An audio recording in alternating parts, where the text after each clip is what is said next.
آپ کے رابطے ہیں اپنے ایم پی ایز کے ساتھ، اپنے ایم این ایز کے ساتھ، وہ آپ کے ساتھ کھڑے ہیں، یا کوئی جیسے کوئی اختلافات کی خبریں، جیسے آپ نے پہلے کہا کہ چھوٹے موٹے اختلافات ہوتا رہتا ہے، اختلافی رائے آتی ہے، تو آپ کے لوگ جو ہے وہ ساتھ کھڑے ہیں، آپ کے ساتھ دیں گے؟ جی، پنجاب سے دوست بتا رہے ہیں کہ تمام ایم پی ایس جو ہیں وہ پوری استقامت، حوصلے اور یکجہتی کے ساتھ پاکستان تحریک انصاف کے ساتھ کھڑے ہیں۔ ہم امید کرتے ہیں کہ ہم کم از کم 2 نشستیں سینٹ کی الیکشن میں پنجاب میں حاصل کر لیں گے۔ تو مروہ صاحب یہ بتائیے گا سر کہ ایک طرف تو تحریک انصاف قومی اسمبلی کے اندر جو ہے آپ بھی یہاں پہ موجود ہیں کہ مزاحمت کی سیاست کر رہی ہے اور بار بار جو ہے وہ فارم 45 فارم 47 کی بات کر رہی ہے، تو کوئی مستقبل قریب میں یا ان فیوچر آپ کو کوئی ریلیف ملتا ہوا دکھائی دے رہا ہے؟ جیسے فارم 45 جو ہے اپلوڈ ہو گیا ویب سائٹ پر ای سی پی کی، فارم 47 جو ہے وہ اپلوڈ ہو گیا ای سی پی کی ویب سائٹ پر، تو کون اس میں کوئی فیصلہ کون کرے گا کہ فارم 45 جو ہے وہ کس کا درست ہے، آپ کا درست ہے یا جو الیکشن کمیشن کی ویب سائٹ پر وہ ٹھیک ہے؟ فارم 45 بنیادی دستاویز ہیں، موقع پر الیکشن کے وقت پولنگ بوتھ میں دیا جاتا ہے۔ فارم 45 8 فروری کو پورے پاکستان میں دیے گئے، کوئی 17,000 لگ بھگ پولنگ سٹیشنز تھے، اور ٹھیک ہے، ان تمام پولنگ سٹیشن پہ فارم 45 حاصل ہونے کے بعد 5 بجے صبح تک جو ہے نتائج پاکستان تحریک انصاف کے حق میں آ رہے تھے، اچانک تمام نتائج روک دیے گئے، اور آپ نے دیکھا کہ فارم 47 جب آیا تو اس دوران بڑا طویل وقفہ تھا، اور اتنا ہی اس سے کہیں زیادہ طویل وقفہ الیکشن کمیشن کو لگا اپنے ویب سائٹ پہ فارم 45 اور فارم 47 کو اپلوڈ کرنے میں۔ یہ بہت بڑی ایک جیل سازی ہوئی ہے، دھاندلی ہوئی ہے پاکستان کی تاریخ کی، اور ایک صدی کا سب سے بڑا انقلاب 8 فروری کو آیا تھا۔ انہوں نے عوام سے نہ کہ صرف ان کا مینڈیٹ چوری کیا ہے، بلکہ پاکستان کے عوام پہ مسلط کیے ہیں ایک ٹولہ جو ماضی میں اپنی کارستانیوں کی وجہ سے، اپنے کارروائیوں اور لوٹ مار کی وجہ سے عوام ہمیشہ سے ان کو رد کرتے آئے، اور 8 فروری پہ ان کی سیاسی تابوت میں آخری کیل ٹونکی۔ تو سر جیسے ایک بات کی جا رہی ہے، پرائم منسٹر نے بھی جو ہے وہ میثاق مفاہمت کی بات کی، یا جیسے اب آئی ایم ایف کے تو آپ لیٹر لکھ چکے ہیں کہ آئی ایم ایف کو جو ہے وہ نہیں آنا چاہیے پاکستان میں کو قرضہ نہیں دینا چاہیے، تو کہیں کوئی بات ہو سکتی ہے کہ آپ کو بھی مینڈیٹ دی ہے پبلک نے، انہیں بھی مینڈیٹ دی ہے پبلک نے، تو کوئی عوام کی بھلائی کے لیے یا عوام کے مسائل حل کرنے کے لیے کوئی مل بیٹھ کے بات ہو سکے؟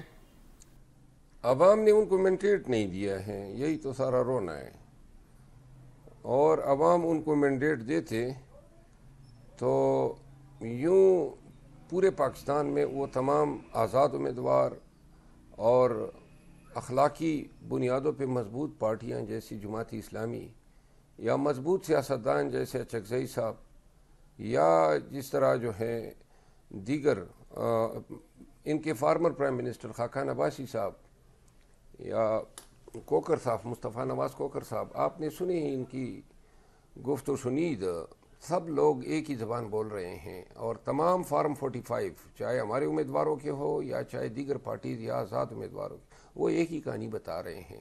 صرف الیکشن کمیشن کی ویب سائٹ پہ اور ریٹرننگ آفیسر کی دفاتر میں جیلی فارم 45 کی بنیاد پہ جیلی فارم 47 مرتب کیے گئے ہیں۔ ان حالات میں اگر مفاہمت کی کوئی بات کرنی تھی تو وہ حق تھا حزب اقتدار کا، اقتدار عوام نے سونپا پی ٹی آئی کو، یہ مفاہمت کی بات ہمیں کرنی تھی، حکومت ہم نے بنانی تھی، حکومت بھی بنا لی، اور اب جو ہیں کہتے ہیں آئیں جی جو چیز میں نے چوری کی ہے اس پہ مفاہمت کر لیں، تو یہ ممکن نہیں ہے۔ صحیح ہے۔ تو مروہ صاحب آپ نے ایک اور بڑی بات کی ہے کہ کچھ سیفر کیس میں بڑی کوئی پیش رفت سامنے آ رہی ہے، آپ کے خیال میں کوئی ریلیف ملنے جا رہا ہے بڑا، یا کوئی جو عدالتی کارروائی ہے اس کو مد نظر رکھتے ہوئے آپ یہ کہہ رہے ہیں کہ کوئی بڑی پیش رفت ہو سکتی ہے سیفر کیس میں؟ نہیں، پیش رفت تو نہیں، سیفر کیس تو ٹرائل کنکلوڈ ہو چکے ہیں، اپیل کی سماعت آج ہو رہی ہے، اور چونکہ جو کیس 18 دن میں کنکلوڈ کیا گیا جس میں نقولات سے لے کر فرد جرم، 25 گواہان، جرح، پھر بیان ملزم، اور اس کے بعد ملزم کا حق ہوتا ہے دفاع کا، اس دوران 4-5 بڑی موشگاف غلطیاں کی گئی، یعنی کہ دفاع کا حق نہیں دیا گیا۔ نمبر 2، اپنی مرضی کے وکیل ہٹا کے جج صاحب نے خود ہی مقرر کر دیے۔ پھر دفاع میں شہادت کا حق نہیں دیا گیا، تو لہذا یہ موک ٹرائل تھے۔ قانون کی بے بسی ہیں اور انصاف کا مذاق اڑایا۔ نہ کہ صرف خان صاحب کی اس کیس میں بریت ہونی چاہیے، بلکہ اگر صحیح معنوں میں پاکستان میں اعلیٰ عدلیہ نے انصاف کرنا ہے تو ایسے جج صاحبان کو ملازمتوں سے برخاست کرنا چاہیے جنہوں نے دباؤ میں آ کے اس طرح کے ٹرائل کر کے قانون اور انصاف کی عدالتوں کا نہ کہ صرف مذاق اڑایا ہے بلکہ ان کی صحیح معنوں میں توہین کی ہے۔ تو سر یہ تو آپ پریشر ڈال رہے ہیں نا عدلیہ پر بھی کہ جن ججوں نے فیصلہ کیا انہیں فارغ کیا جائے، تو جو فیصلہ آپ کے حق میں آئے مروت صاحب وہ ٹھیک ہے، جو آپ کے حق میں نہ آئے وہ غلط ہے؟ سر ذرا ایک فیصلہ بتا دے جو حق میں آیا ہوں۔ آپ کو سر ریلیف ملا ہے کافی جگہوں پہ، سپریم کورٹ نے ریلیف دیا ہے، ہائی کورٹ نے، پشاور ہائی کورٹ نے بھی آپ کو ریلیف دیا ہے۔ سر بتائیں نا کون سا فیصلہ ہے؟ سر الیکشن ایک کمیشن فیصلہ کے بتا، الیکشن دو سالوں میں بتا دیں عدلیہ کی طرف سے ایک فیصلہ جو پاکستان تحریک انصاف کے حق میں ہوا ہو اور جو منطقی انجام تک پہنچا ہو، ایک فیصلہ بتا دیں۔ آپ کو ضمانتیں مل رہی ہیں، آپ کو جو آپ درخواست لے کے جاتے ہیں اس پہ اپنا سنوائی ہو رہی ہے آپ کی؟ سر کس کو ضمانتیں مل رہی ہیں؟ خان صاحب آج بھی جو ہے وہ کیس لگا ہوا تھا عمران خان صاحب کا، بشر بی بی کو طلب کیا ہے، 4 تاریخ کو پروڈکشن آرڈر بھی جاری کیے ہیں کہ انہیں باہر لایا پیش کیا جائے کورٹ میں۔ محترم آپ ریلیف کی بات کریں نا، کس عدالت نے ہمیں ریلیف دیا ہے؟ 2 سالوں میں ایک ریلیف بتا دیں۔ ٹھیک ہے مروت صاحب، ہمیں ایک بریک کے لیے کہا جا رہا ہے، بریک لیں گے اور بریک کے بعد آئیں گے تو پھر بات ہوگی کہ تحریک انصاف کی سیاست کہاں پہ ہے، مسلم لیگ نون کی سیاست کہاں پہ ہے، اور ثانیہ 9 مئی کہاں پہ کھڑا ہے۔ ملتے ہیں بریک کے بعد۔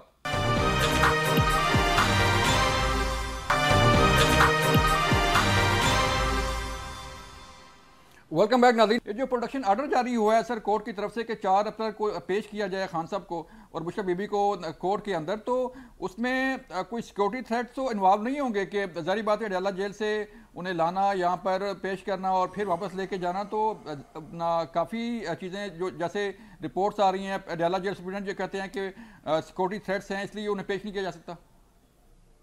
پاکستان میں سیکیورٹی تھریٹ جو ہیں آج کل صرف ہمارے لیے ہیں۔ وزیر اعظم کو سیکیورٹی تھریٹ نہیں ہے، آرمی کی قیادت کو نہیں ہے، اعلیٰ عدلیہ کو نہیں ہے، الیکشن کمیشن کو نہیں ہے۔ ہماری پاکستان تحریک انصاف کی کس کے ساتھ لڑائی ہے کہ ہمیں سیکیورٹی تھریٹ ہو؟ اور پھر یہ ریاست کس چیز کی ہوئی کہ یہ ایک بندی کو جو ہے عدالت میں پیش نہ کر سکیں؟ یہ اربوں کروڑوں روپے جو سیکیورٹی کے نام پہ خرچ ہو رہے ہیں، آپ کی سیاست بیٹھ گئی اور آپ کا سیکیورٹی کا بیانیہ کہ جی ہم ناقابل تسخیر ہیں، کدھر گئے وہ داستانیں اور وہ کہانیاں؟ ابھی ہم جلسہ کرنے جا رہے ہیں اسلام آباد میں، 30 مارچ کو ڈی سی نے آرڈر میں لکھا ہے سیکیورٹی الرٹ تھریٹ ہے۔ تو یہ مذاق بنایا ہوا ہے، اور یہ عدالتوں کے احکامات کہاں پہ انہوں نے مانے ہیں؟ یہ جس جج صاحب نے آرڈر کیا ہے آپ دیکھ لیں گے ہفتے 1.5 بعد یہ جج صاحب اپنا ہی حکم واپس لیں گے، جس طرح اس سے پہلے 10 جج صاحبان نے ان کی پروڈکشن کے آرڈر پہ اپنے حکم نامے واپس لیے۔ مذاق ہے عدالتوں کا، قانون کا بھی، رول آف لا کا بھی۔ تو خان صاحب جو تحریک انصاف جلسہ کرنے جا رہی ہے، ایک مجھے بتا دیں کہ جلسہ کرنے کا مقصد کیا ہے تحریک انصاف کا؟ وہی بیانیہ جو دھاندلی کا چل رہا ہے وہی بیانیہ چلے گا، یا ایون اب جو ظاہری بات ہے آپ کی درخواست ریجیکٹ ہو گئی ہے تو اس کے باوجود تحریک انصاف جلسہ کرے گی، یا جو ڈی سی کا آرڈر ہے اس پہ عمل درآمد کیا جائے گا؟ جلسہ کرنا شہریوں کا بنیادی حق ہے۔ آئین میں آپ نے آرٹیکل 16 پڑھا ہوگا، یہ حق دیتا ہے پاکستانیوں کو کہ وہ احتجاج کر سکتے ہیں، اور سیاسی پارٹیاں بنانے یا اس کی ایکٹیویٹیز میں حصہ لینا آرٹیکل 17 کے تحت پاکستانیوں کا حق ہے، اور پھر اپنا غم، غصہ، احتجاج یا اپنے حقوق کے لیے آواز بلند کرنا اور اس کا اظہار کرنا آرٹیکل 19 کے تحت بنیادی حق ہے۔ تو ڈپٹی کمشنر اگر آئین اس نے پڑھا ہوتا، یا پی ایم ایل این جو حکمران بنے بیٹھے ہیں ان کو پاکستان میں جمہوری اقدار کی فکر ہوتی، یا لوگوں کی بنیادی حقوق کی پاسداری کا لحاظ ہوتا، تو یہ شاید دوسری رائے دیتے. 2 سالوں میں ہمیں کمپین تک کرنے کی اجازت نہیں تھی, الیکشن میں جھنڈا لہرانے کی اجازت نہیں تھی. تو اس ڈی سی سے یہ توقع کرنا کہ یہ اجازت دے گا. ہم نے آج ہی ڈی سی کے اس فیصلے کے خلاف اسلام آباد ہائی کورٹ میں ریٹ دائر کی ہے, کل اس میں سنوائی ہے, اور ہمیں امید ہے کہ ہمارے بنیادی حقوق کے مطابق اسلام آباد میں 30 مارچ کو جلسہ کرنے کی اجازت دی جائے گی. تو سر اس میں کوئی کسی اور کو بھی دعوت دے رہے ہیں؟ جیسے مولانا فضل الرحمان صاحب بھی آپ کے ساتھ کھڑے تھے کہ وہ بھی آپ کی جو تحریک ہے اس میں شامل ہوتے, تو کیا مولانا فضل الرحمان صاحب بھی کھڑے ہیں آپ کے ساتھ جلسے میں شریک ہوں گے, یا کوئی اور سیاسی جماعتوں کے قائدین جو ہے وہ آپ کے پاس آئیں گے؟ میرا تعلق ہے جلسے کے انعقاد سے, وہاں پہ لوگوں کو دعوت دینا, بلانا اور جلسہ منعقد کرنا. ٹھیک ہے. اگر کوئی دیگر پارٹیز بالخصوص اچھکزئی صاحب اگر ہو تو وہ تو آ سکتے ہیں, مینگل صاحب تشریف لا سکتے ہیں. جی جی. مولانا فضل الرحمان صاحب کو دعوت کے حوالے سے یہ ٹاسک اگر کسی اور کو ملا ہو, مجھے اس کا علم نہیں ہے. ٹھیک ہے. تو سر ایک اور جو چیز چل رہی ہے اسپیشل سیٹس کے حوالے سے, اس کے ذرا بتائیے گا کہ ایک تو کے پی اسمبلی کا اجلاس نہیں بلایا جا رہا, اور جو مخصوص نشستوں پہ جن کا نوٹیفیکیشن جاری کیا ہے الیکشن کمیشن نے, انہیں حلف نہیں اٹھانے دیا جا رہا. تو کیا وجہ ہے کہ کے پی اسمبلی کو تالا بندی ہے, اجلاس نہیں بلایا جا رہا؟ اور یہ بھی تو معاملہ جو ہے وہ آئین اور قانون کی راہ میں رکاوٹ بھی تو ہے نا سر؟ مثلاً کون سے آئین کی کس شق کے تحت یہ رکاوٹ ہے, اگر آپ ذرا روشنی ڈال سکیں. سر دیکھیں, جن کا نوٹیفیکیشن ہوا ہے ان کا رائٹ ہے کہ وہ اوتھ لیں اور اسمبلی کا حصہ بنیں اور اسمبلی میں اپنا رول پلے کریں. سر جی بالکل ہیں. تو اب جب اسمبلی کا اجلاس ہوگا تو یہ اوتھ لیں گے, تو زبردستی کا اجلاس تو نہیں بلوایا جا سکتا. ابھی اسپیکر نے نیشنل اسمبلی کی کارروائی 1 تک موقوف کر دی ہے. ٹھیک ہے. تو اس پہ ہم کہیں گے کہ یہ ظلم ہو گیا, زیادتی ہو گئی ہے. اگر کسی کو پڑی ہے اجلاس بلانے کی, ریکویزیشن جمع کرا دیں, بڑا آسان سا علاج ہے. ٹھیک ہے. ٹھیک ہے.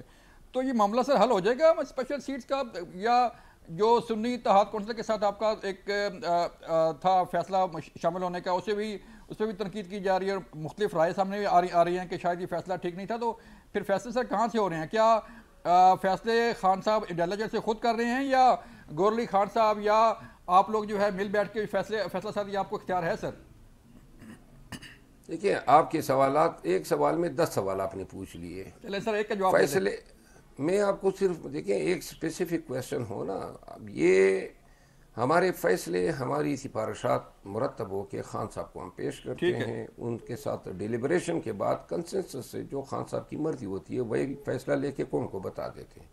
مختصر سا یہ ہے. سنی اتحاد کونسل میں شمولیت کا فیصلہ خان صاحب کا تھا, تو لہٰذا ہم سنی اتحاد کونسل میں شامل ہو گئے.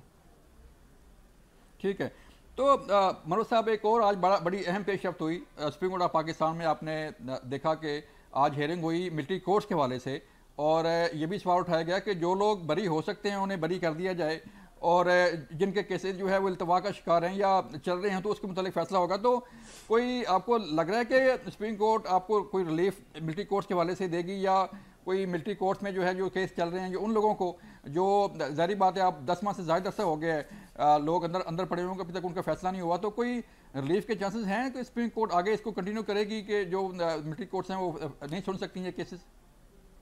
بدقسمتی اس قوم کی اور پاکستان کی کہ ملٹری کورٹس میں سویلین کے ٹرائل کو چیلنج کرنے کے معاملے پہ آپ فرما رہے ہیں کہ ہمیں ریلیف ملے گا. یہ ریلیف ہمیں نہیں ہوگا, یہ پاکستان کی آئین کو ملے گا. کس طرح ہم پاکستان میں سویلین کے ٹرائل ملٹری ٹریبیونل سے کرا سکتے ہیں؟ دنیا کے کس ملک میں اس طرح ہو رہا ہے؟ کیوں اس کو اتھارٹیرین ریجیم بنا رہے ہیں؟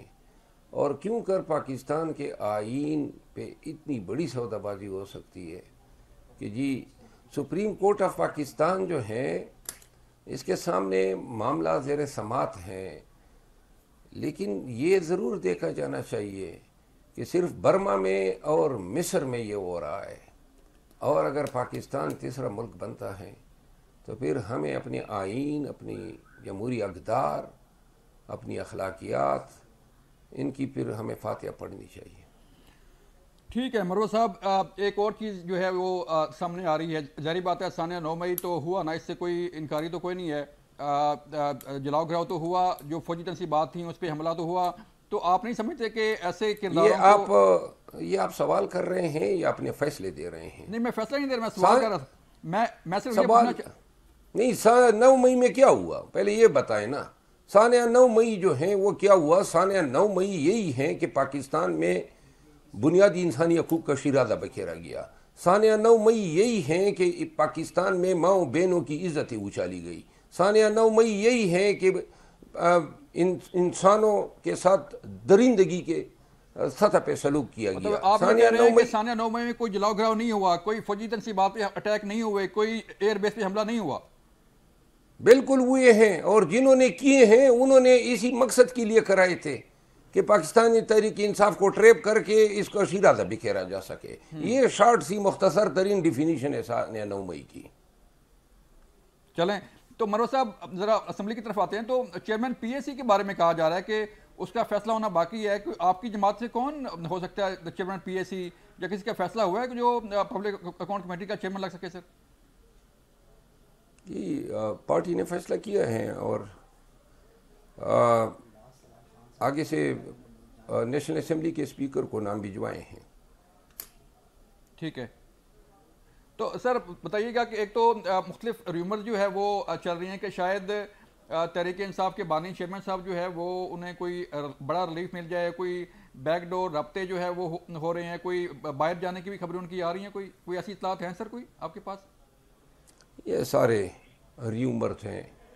میڈیا سے گزارش ہے کہ یہ ان ریومرز پہ خبر دیتے ہوئے ذرا تھوڑا سا ویریفائی کیا کرے. ارشاد بھٹی صاحب نے کل ایک پروگرام میں میرے حوالے سے بات کیا کہ میں نے کور کمیٹی میں معافی مانگی، میں نے فلاں سے معافی مانگی.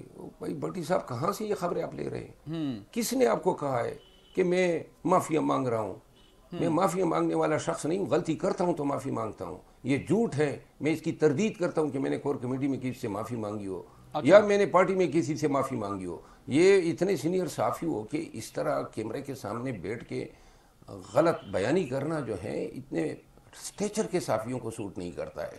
تھوڑا سا ویریفائی کر لیتے، مجھے کال کر لیتے، میری رائے لے لیتے. تو لہٰذا یہ جو آپ فرما رہے ہیں کہ جی یہ ہو رہا ہے وہ ہو رہا ہے، بیک ڈور، کون سی بیک ڈور ہماری کس کے ساتھ ہو رہی ہے؟ دیکھیں نا، جو لوگ کور کمیٹی میں بیٹھے ہوں گے انہوں نے کوئی اطلاع دی ہوگی، کسی صحافی کو بتایا ہوگا کہ آپ نے معافی مانگ لی ہے. نہیں تو اگر کوئی صحافت کا اصول ہے نا جی کہ پھر کوٹ کرے نا کہ کس نے کہا. ذرائع کون سے ہیں؟ مگر ذرائع جو ہیں، میں کوئی بات کروں اور ذرائع کو کوٹ کروں اور فلاں کو گالیاں سنا دوں کہ اس نے یہ بات کہی ہے، ذرائع نے یہ کہا ہے، یہ کوئی صحافت ہے؟ ٹھیک. Thank you. ٹھیک ہے سر. لاسٹ کوشچن مروت صاحب، مجھے صرف ایک لاسٹ کوشچن بتائیے گا کہ جو ابھی معاملات چل رہے ہیں تحریک انصاف کے، جو سیاست چل رہی ہے، آپ نے آئی ایم ایف کا جو ہے وہ ہیڈ کوارٹر کے سامنے بھی احتجاج کیا، لیکن آئی ایم ایف نے جو ہے وہ قسط دینے کا فیصلہ کر لیا. تو آئی ایم ایف کے ساتھ آپ کی بات چیت اور پھر آئی ایم ایف میں کے ساتھ یہ لیٹر لکھنا اور ریکارڈنگ ڈالنا، لوگ یہ کہہ رہے ہیں کہ یہ تو ملک کے خلاف کام کر رہی ہے تحریک انصاف پھر سے. لوگ غلط کہہ رہے ہیں. ملک کے خلاف ان لوگوں نے جو ہیں جرائم کا ارتکاب کیا ہے جنہوں نے مینڈیٹ چوری کیا ہے، جیلی حکومت بنا کے اب آئی ایم ایف سے معاہدے کر رہے ہیں. ہم نے آئی ایم ایف کو اتنا کہا ہے کہ الیکشن پروسیس کی آڈٹ کر لیں. باقی اس کو کوئی ملک دشمنی سمجھے تو پہلے بھی ہمیں دہشت گرد اور غدار کہا گیا، ایک دفعہ اور صحیح. بالکل ٹھیک ہے مروت صاحب، بہت شکریہ ہمیں وقت دینے کا. سر مجھے ایک بریک کے لیے کہا جا رہا ہے، ہم ملتے ہیں بریک کے بعد، اور جب بریک سے واپس آئیں گے تو آج جو سپریم کورٹ میں ہیئرنگ ہوئی ہے ریگارڈنگ ملٹری کورٹس کیس، اس پر بات کریں گے، اور جو سانحہ 9 مئی کے مقدمات ہیں ان کا یہ کیس کس رخ پہ جا رہے ہیں اس پہ بات کریں گے. ملتے ہیں بریک کے بعد. ویلکم بیک ناظرین. ہم بات کر رہے تھے کہ تحریک انصاف کا سانحہ 9 مئی سے انکار اور سانحہ 9 مئی سے متعلق موقف جو ہے اپنی جگہ اپنا ٹھیک ہوگا یا غلط ہوگا، اس پہ جو ہے وہ تحریک انصاف ہی بتا سکتی ہے، لیکن سانحہ 9 مئی کی جو حقیقت ہے اسے جھٹلایا نہیں جا سکتا. آج بڑی امپارٹنٹ سماعت ہوئی ہے سپریم کورٹ آف پاکستان میں ملٹری کورٹس کے حوالے سے، اس پہ ہم بات کرنے جا رہے ہیں. ہمارے ساتھ موجود ہیں حافظ احسان احمد صاحب، سینئر قانون دان ہیں، تجزیہ کار ہیں. ان سے بات کریں گے کہ حافظ صاحب مجھے بتائیے گا کہ آج تقریباً 10 ماہ سے زیادہ عرصہ ہو گیا ہے سانحہ 9 مئی کو، اور جو لوگ گرفتار ہیں وہ جیلوں کے اندر موجود ہیں. پہلے معاملہ گیا تھا ملٹری کورٹس میں، ہیئرنگ بھی ہوگی، سماعت مکمل بھی ان کی ہو چکی ہے، لیکن اب فیصلے کا انتظار ہے. تو آج جو سپریم کورٹ میں ہیئرنگ ہوئی ہے اور کہا گیا جی کہ جو بری ہو سکتے ہیں انہیں تو بری کریں، تو کس طرح یہ کس طرف کیس جا رہا ہے؟ آپ کیا سمجھتے ہیں کہ جو ملٹری کورٹس کا معاملہ ہے وہ کیسز چلتا رہے گا؟ اب کیونکہ اب دیکھیں اگر یہ دوبارہ سے کیسز ٹرانسفر ہوتے ہیں سول کورٹس میں تو پھر زیرو سے سٹارٹ ہوگا اور پھر یہ سارا سلسلہ چلے گا. دیکھیں جاوید بھائی، بسم اللہ الرحمن الرحیم، آپ کا بہت شکریہ. پاکستان کے اندر جو ملٹری لاز ہے وہ 1968 سے جو سویلینز کو ٹرائی کرنے کی امینڈمنٹس آئیں، جس کے اندر سیکشن 2D12 بھی آیا اور آپ کا سیکشن 59(4) بھی آیا، اور اس کے بعد پاکستان کے اندر ایک کنسسٹنٹ سپریم کورٹ یا ہائی کورٹس کا اس کے اندر ویو یہ رہا ہے کہ یہ لاز جو ہیں یہ اسپیشل لاز ہیں، ان سے فنڈامنٹل رائٹس کی وائلیشنز نہیں آتی، اس کے اندر ڈیو پروسیس آف لا جو ہے اس کو جو ہے پروٹیکٹ کیا گیا ہے، اور اس کے اندر یہ ہے کہ پاکستان کے جو فنڈامنٹل رائٹس ہیں جو آرٹیکل 8 ہے اس کے نیچے انہیں پروٹیکشن بھی حاصل ہے، اور یہ ہمیشہ سے intra vires of the constitution یہ ڈکلیئر رہے ہیں، اور یہ تقریباً 45-50 سال سے پاکستان کے اندر ایک کنسسٹنٹ ہماری سپیریئر کورٹس کی پریکٹس ہے، اور کبھی بھی یہ ایشو نہیں رہا کہ جس کے اندر یہ کہا گیا ہو کہ سویلینز کو ملٹری لا کے اندر ٹرائی نہیں کیا جا سکتا. چونکہ یہ پاکستان کا فینومین نہیں ہے، دنیا کے ہر ملک کے اندر ملٹری لاز موجود ہیں، اور ہر وہ شخص جو ملٹری انسٹالیشنز کے اوپر یہ آفیشل سیکرٹ ایکٹ یا ملٹری لاز کی وائلیشنز کرے اس کے اندر ان کو ٹرائی کیا جاتا ہے. اب دنیا کے اندر دو آگے چیزیں چلتی ہیں، ایک وہ ہے کہ جو ملٹری لاز کے نیچے جو اسپیشل کورٹس بنتی ہیں، اور دوسرا یہ ہے کہ جو آپ کے اسپیشل ٹریبیونلز بنتے ہیں جس کے اندر ہمارے ملٹری کورٹس ہیں، اور پاکستان کے علاوہ دنیا کے 36 ممالک کے اندر یہ ملٹری کورٹس جو ہیں یہ کام کرتی ہیں. بنیادی طور پہ ان کا آبجیکٹیو یہی ہوتا ہے کہ سپیڈی اس سارے پروسیس کو مکمل کرنا، اور اس کے اندر جو ٹیکنیکل ایویڈنس ہے یا اس لیول کے اندر جو آپ کے انٹرنیشنل یا لوکل کانسپیریسی آتی ہے یا کوئی ایسی چیزیں ہیں جن کو آپ پبلک نہیں کر سکتے، اس کے لیے آپ کو اسپیشل ایکسپرٹیز چاہیے، اور وہ ایکسپرٹیز کے لیے یہ لوگ جو ہیں موجود ہیں. اور پاکستان کے بھی جو ملٹری کورٹس ہیں ان کی رینکنگ دنیا کے اندر جو ہے وہ ٹاپ 7 کے اندر جو ہے وہ آتی ہے. اب چونکہ 9 مئی کا ایک انسیڈنٹ ہوا، اس انسیڈنٹ کے اندر ہوا یہ ہے کہ ہم نے اپنے جو نیشنل سیکیورٹی میٹرز تھے ان کو ہم نے پولیٹیکل اینگل سے جب دیکھنا شروع کیا، اور ہم سیدھا سپریم کورٹ آف پاکستان کے اندر آرٹیکل 184 کی جورسڈکشن کے اندر چلے گئے، اور وہاں سے معاملہ جو ہے یہ لنگرنگ کی طرف چل رہا ہے. پہلے اس کے اوپر 9 ممبرز بینچ بنا، پھر اس کے اوپر 7 ممبرز بینچ بنا، پھر اس کے اوپر 6 ممبرز بینچ بنا، 6 کے بعد جب چیف جسٹس بھی چلے گئے تو 5 ممبرز بنا، اور 5 ممبرز بینچ نے ایبرپٹلی جو ہے وہ 23 اکتوبر کا فیصلہ کیا. اور اس کے اندر جسٹس یحییٰ افریدی کا بڑا زبردست ڈائسینڈنگ نوٹ ہے کہ جب آپ کا ایک پریکٹس چل رہی ہے سپریم کورٹ آف پاکستان کی، 5 ممبرز بینچ اس چیز کا فیصلہ کر چکے ہیں اور ایک کنسسٹنٹ پریکٹس ہے، سو اس بینچ کو یہ فیصلہ نہیں کرنا چاہیے اور ایک لارجر بینچ کی طرف جانا چاہیے. تو لارجر بینچ اس ملک کے اندر جو ہے وہ چاہے آپ کی 21 کانسٹیٹیوشن امینڈمنٹ آئے، اس کے اندر بھی آپ کی سپریم کورٹ جو ہے ان لاز کو کبھی الٹرا وائریز نہیں کہا. اب اس کے اندر بھی چیز یہ ہے کہ آپ کے اس پروسیس کے اندر 4 طرح کے لوگ ہیں. ایک یہ ہے کہ جو پولیٹیکل ورکر انوسنٹ وہاں پہ چلا گیا ہے، دوسرا یہ ہے کہ جو موٹیویٹڈ وہاں پہ گیا ہے، تیسرا وہ ہے کہ جس نے وہاں پہ جا کے صرف اس کی پریزنس ہے، لیکن چوتھا اس کے اندر یہ ہے کہ جس نے وہاں پہ جا کے ایکشن کیا ہے، سبوتاج کیا ہے، جلاؤ گھراؤ کیا ہے. اب اس کی فورینسک ایویڈنس بھی ہے، اس کی آپ کی جیو ٹیگنگ بھی ہے، اس کے اندر آپ کا یہ ہے کہ آپ کی ایویڈنس بھی ہے، انہوں نے خود ویڈیو اپلوڈ کی ہیں وہ اس کے اندر گئی. اب یہ ہے کہ اگر ہم یہ چیزیں اس کو اسکاٹ فری کر دیتے ہیں تو کیا پوری دنیا کے اندر یہ جگہ سائی اس چیز کے اندر نہیں آئے گی کہ یار یہ اپنے جو معاملات ہیں اس کو ہر معاملے کے اندر ایک پولیٹیکل اینگل اس کا دیتے ہیں. ہاں دوسرا اس چیز کے اندر یہ ہے کہ کسی انوسنٹ کو نہیں جانا چاہیے، اور یہی چیز میرا خیال ہے چل رہی تھی کہ چونکہ میں یہ سمجھتا ہوں کہ اس سارے پروسیس کا جب ایک پولیٹیکل ایک ایکسرسائز ہے، اس کا ایک ریٹیلیشن آئی ہے جو نہیں آنی چاہیے تھی، تو میرا خیال یہ ہے کہ اس کے اندر ایک سمبولک ایلیمنٹ وہ تھا کہ اگر کوئی شخص وہاں پہ گیا ہے تو اس کو سمبولکلی پنش کیا جائے اگر اس کی پریزنس وہاں پہ موجود ہے اور اس نے سبوتاج کیا ہے، تاکہ آئندہ سے وہاں پہ جائے نہ. لیکن اگر ہم یہ کہیں کہ ہم اس کو چلنے نہیں دیں گے اور ہم یہ کہیں کہ ملٹری لاز ہیں اور ہم یہ کہیں کہ جی ہمارا کرمنل جسٹس سسٹم ہے، تو 45 سال سے تو آج تک کس نے اس کو الٹرا وائرس نہیں کہا. حافظ صاحب چلنے نہ دینے کا جو نقصان ہو رہا ہے وہ کس کو ہو رہا ہے؟ نہیں اب وہ دیکھیں نا، آج جو اندر پڑے ہوئے ہیں، نہیں آج جو ہیئرنگ آئی ہے اس کے اندر یہی آیا ہے نا کہ چونکہ آپ کا ان ملٹری لاز کے اندر جو ہے ریمیشنز بھی اپلائی کر سکتی ہے، سسپینشن بھی اپلائی کر سکتی ہے. اس کے بعد یہ ہے کہ آپ اس کے اندر جا کے جو ہے 382 جو ہے وہ ہماری CRPC وہ بھی اپلائی کرتی ہے کہ آپ اس کا بینیفٹ بھی لیتے ہیں.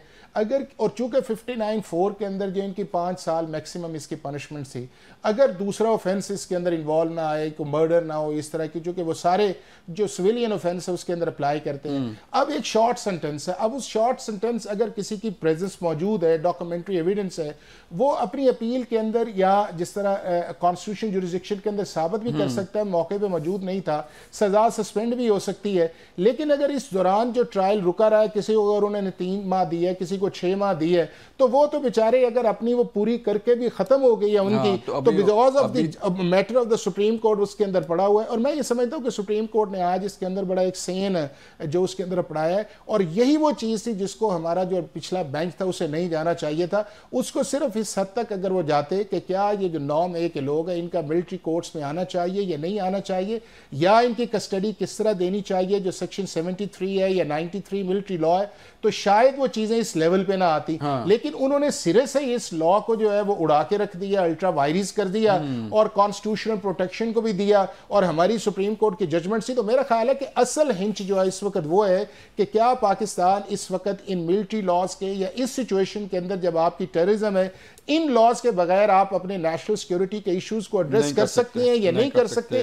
یہی وہ کوسچن مارک ہے جو سپریم کورٹ آف پاکستان جس کو فائنلی جو ہے وہ ڈیسائیڈ کرے گی. ٹھیک ہے, ایک اور بڑا ایشو آ رہا ہے جی کہ تحریک انصاف کے بانی چیئرمین کو جو ہے وہ کورٹ میں پیش نہیں کیا جا رہا. آج پروڈکشن آرڈر کے بھی آرڈر ہوئے کہ 4 اپریل کو انہیں پیش کیا جائے. کبھی تو کورٹ آرڈر کرتی ہے کہ جی انہیں ویڈیو لنک کے ذریعے پیش کیا جائے, اور آج جو ہے پروڈکشن آرڈر. تو کتنا ضروری ہے کہ ایک ہائی فائی ملزم کو جو جس پہ سیکورٹی تھریٹس بھی ہوں, رپورٹس بھی ہوں رڈ کی, تو اسے اڈیالہ سے نکالنا, پھر یہاں پیش کرنا, پھر واپس لے کے جانا, تو اس پہ کیا ضروری ہے؟ اس کے اندر یہ دیکھیں کہ جو کسٹڈی ہے یا پروڈکشن ہے, ایک تو یہ ہے کہ ایز اے فری ٹرائل جو ہے یا ایز اے فنڈامنٹل رائٹس جو ہے وہ بالکل ہر وہ شخص جس کا خلاف کو کیس ہوا ہو اس کو عدالت کے اندر اس کی اٹینڈنس جو ہے وہ مسٹ ہے.